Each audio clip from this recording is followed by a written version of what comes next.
साम्राज्य न्यूज, सामान्यांचा असामान्य आवाज। मोदी परिसरातील रास्तभाव धान्य दुकानात गुरुवारी ग्राहकांना धान्य वाटपावेळी D25 या रास्तभाव धान्य दुकानात तांदूळ पोत्यामध्ये मृत सापाचे अवशेष सापडल्याने नागरिकांमधून एकच खळबळ उडाली।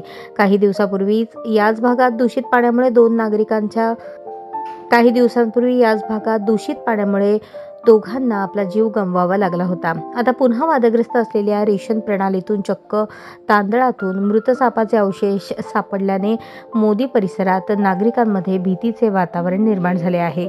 याबाबत नागरिकांनी अन्नधान्य वितरण अधिकारी ओंकार पडोळे यांना तक्रार केली असता अन्नधान्य वितरण अधिकारी यांनी तात्काळ पथक पाठवून त्या ठिकाणाची चौकशी आणि तांदळाचे सॅम्पल ताब्यात घेऊन त्याची तपासणी करता पाठवून देण्यात आले।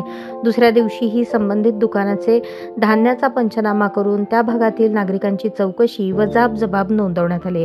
संबंधित दुकानदाराने याबाबत प्रतिक्रिया देताना धान्य गोडाऊनमधून ज्याप्रमाणे आले त्याप्रमाणे नागरिकांना वाटण्यात आले असे कळवले।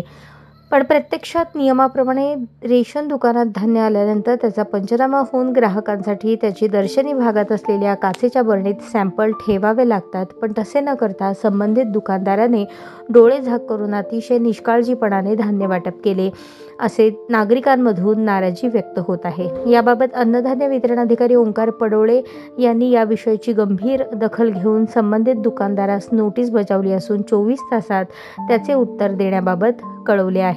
एकंदरीत अतिशय दाट लोकवस्ती असलेल्या भागात असे निष्काळजीपणाने वाटप झालेल्या दुकानावर तात्काळ कारवाई व्हावी असे नागरिकांमधून भावना व्यक्त होत आहे। हा एक प्रकारचा जीवाशी खेळण्याचा प्रकार होत असल्याबाबतही नागरिकांनी चिंताजनक भावना व्यक्त केल्या आहेत। आता यावर अन्नधान्य वितरण अधिकारी काय कारवाई करतील याकडे समस्त सोलापूरकरांचे लक्ष लागून आहे।